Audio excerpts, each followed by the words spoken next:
पावसाळी पहाट, दाट धुके, घनदाट झाडीतून जाणारी नागमोडी वाट, अधूनमधून रिमझिम पडणारा पाऊस. अशा मस्त वातावरणात एखादा नितांत सुंदर निसर्गरम्य ठिकाणी जायला तुम्हाला आवडेल? आजचे ठिकाण असेच आहे.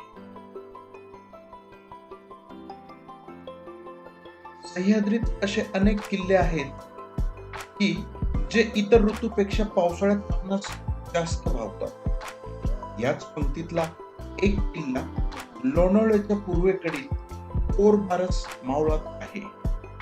हा देखना किल्ला म्हणजे कोरीगड.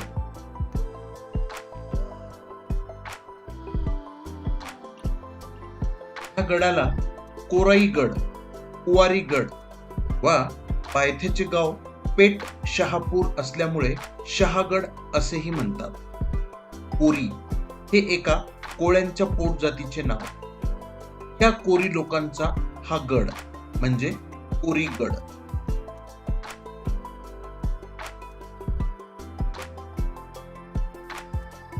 कोरीगडाला भेट देण्यासाठी आपणास पुणे लोणावळा आंबे व्हॅली मार्गे गड पायथ्याचे पेठ शहापूर गाव गाठावे लागते. या पेठ शहापूर गावाच्या बाजूलाच किल्ले कोरीगड एखाद्या अजस्त्र जहाजासारखा दक्षिणोत्तर पसरलेला आहे.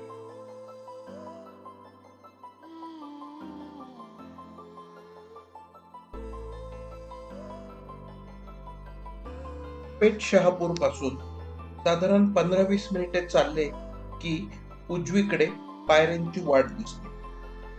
या वाटेने 15 मिनिटे चढून गेल्यावर एक कोरीव लेणे व शेजारी नव्याने जीर्णोद्धार केलेले गणपतीचे मंदिर दिसते. या कोरीव लेण्यांचा उपयोग पहारेकऱ्यांची कोठी म्हणून होत असावा. नवख्या ट्रेकरला ट्रेकिंगची सुरुवात कोरीगड किल्ल्याच्या भ्रमंतीने करायला हरकत नाही. पावसाळ्यात ह्या गडाचा ट्रेक रमणीय असतो. कायम धुक्यात लपलेला असतो. पावसाची अधूनमधून येणारी सर आणि गार वाहणारा वारा अंगावर शहारे उभे करतो. त्यात पायऱ्यांवरून कोसळणारे धबधब्यासारखे पाणी मन मोहून टाकते.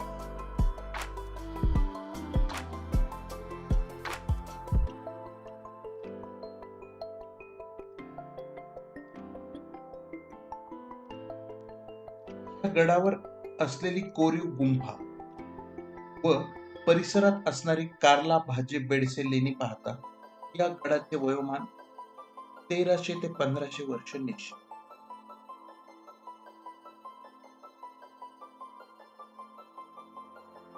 गडाचा ज्ञात इतिहास निजामशाहीच्या काळापासून सुरू होतो. मलिक अंबरच्या ताब्यात हा गड होता. शिवाजी महाराजांनी 1656च्या सुमारास माले देशमुखांकडून हा गड घेतला. पुढे पुरंदरच्या तहामध्ये तुंग तिकोना लोहगड सहित 23 किल्ले मोगलांना दिले, पण राजांनी कोराईगड आपल्याच ताब्यात ठेवला.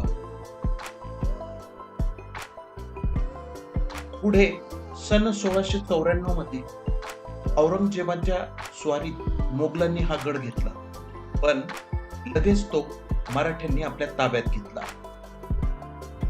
1818 मध्ये कर्नल प्रॉपर याने सिंहगड, पुरंदर, लोहगड, राजमाची इत्यादी बलखंड किल्ले जिंकले आणि तो इथे आला. 3 दिवस धडाका लावून गड ताब्यात येत नव्हता. इंग्रजांचे सैन्य चांगलेच वैतागले. अखेरीस त्यांचा एक तोफगोळा नेमका दारू कोठारावर पडला. प्रचंड स्फोट झाला आणि कोराईगडाने शरणागती पत्करली.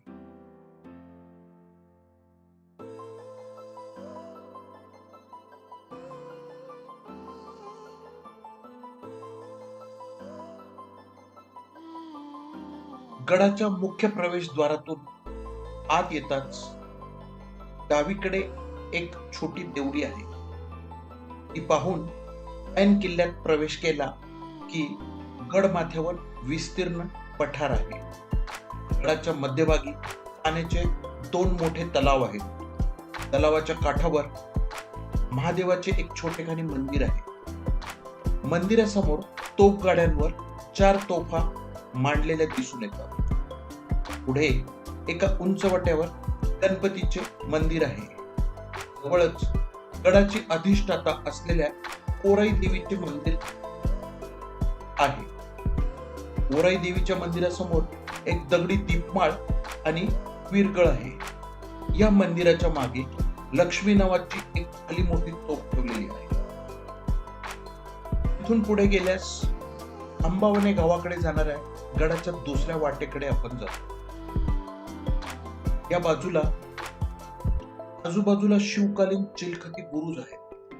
पुढे पश्चिमेच्या कड्याजवळ तटबंदीच्या आतील भागात 3 लेणी वजा खांब टाकी लागतात. या बुरुजावरून संपूर्ण कोडीगडाचे दर्शन होते व आपण आपली गड फेरी पूर्ण करू शकतो.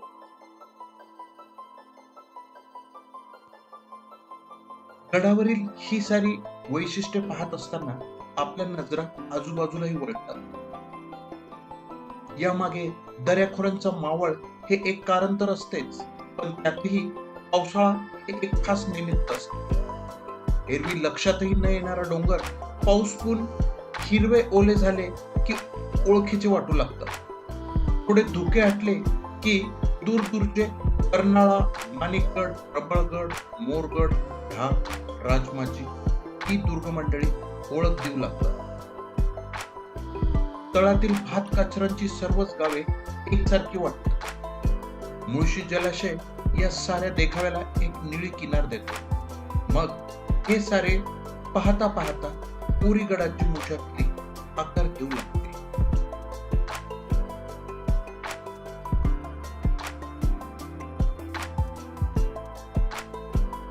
पावसाळ्यामध्ये हा गड फिरताना एक वेगळाच अनुभव येतो. पावसाच्या अधूनमधून येणाऱ्या सरी आणि गार वाहणारा वारा एक स्वर्गीय अनुभूती देऊन जातो.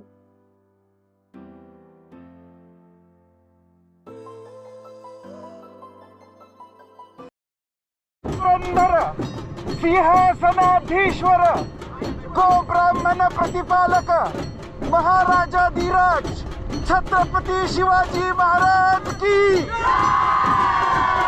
जय भवानी जय शिवाजी हर हर आक्रमण.